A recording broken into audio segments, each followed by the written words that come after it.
Dhaka motor শোতে এবারে সবথেকে বড় আকর্ষণ হচ্ছে এই গাড়িটি কি ফ্যাসিলিটি রয়েছে সেটি আজকে আপনাদেরকে দেখাবো। এই গাড়িটিতে আসলে কি ফ্যাসিলিটি আছে? এটা টোটালি ইলেকট্রিক, মানে এটা আপনার চার্জে চলবে, এটা আপনাকে চার্জ দিয়ে চালাতে হবে। এক চার্জে আপনার 400 প্লাস আমরা বলে থাকি। আমরা দেখছি যে উপরে কোনো ছাদ নেই, কনভার্টেবল।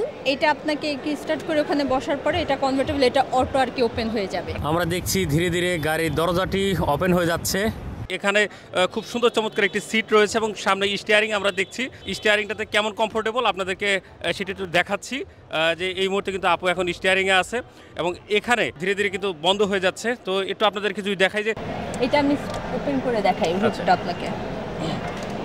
তো আমরা দেখছি যে পিছন থেকে কিন্তু ধীরে ধীরে উপরের দিকে একটি শেপ চলে গেলো এবং এটি কিন্তু টোটাল একটি গাড়ির রূপ নিয়ে নিল। এখন আমরা দেখছি যে উপরের যে ছাদটি রয়েছে সেই ছাদ খোলা গাড়ির যে ভাইব আছে সেটি আপনারা এখান থেকে পাবেন। এটা আমাদের বাংলাদেশে এটাই প্রথম, রোডস্টার নামে এটা আমাদের এখানে পরিচিত।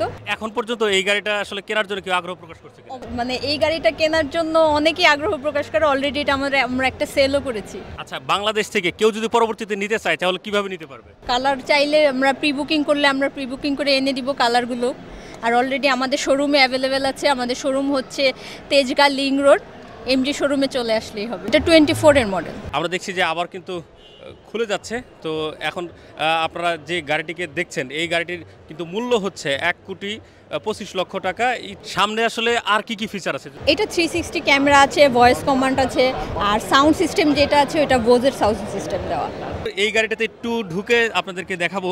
আপনারা দেখছেন স্টিয়ারিং এবং এখানে অনেকগুলো কিন্তু আমরা ফিচার দেখতে পাচ্ছি। কিন্তু কল দেওয়ার সিস্টেম রয়েছে, এখানে রয়েছে ভয়েস দেওয়ার একটি সিস্টেম রয়েছে এবং এখানে কিন্তু 2টি মনিটর রয়েছে। পাশাপাশি এখানে তারা যেটি বলেছে যে এখানে কিন্তু অটোমেটিক সেন্সর রয়েছে, যার মাধ্যমে আসলে চাইলে যে কেউ আসলে এই গাড়িটা খুব সহজে চালাতে পারবে। আমরা এখানে আরেকজনের সাথে একটু কথা বলবো যে কিনা এই গাড়িটাকে চালিয়েছে এবং ওনার এক্সপিরিয়েন্স একটু শোনার চেষ্টা করবো।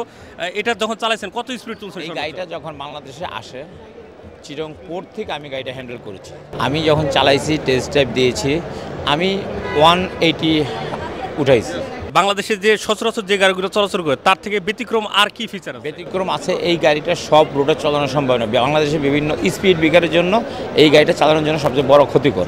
এটা মনে করেন অটো সেন্সর ব্রেক আছে, তারপরে এই ভয়েস কমান্ড আছে, তারপরে স্পিড আপনি যেই স্পিড রিলেশন, মনে করেন আমি যদি অ্যাক্সেলারেশন দেই, এই গাড়ির মধ্যে অ্যাক্সেলারেশন আমি অন্য কোনো গাড়িতে পাই নাই। অটো ব্রেকিং যেটা বলেন সেটা হচ্ছে সামনে অন্য কোনো গাড়িকে দেখলে, মানে গাড়ি না, শুধু একটা সামনে যদি একটা বিড়ালের বাচ্চা এসে পড়ে গাড়ি auto sensor brake, hard brake হয়ে যাবে।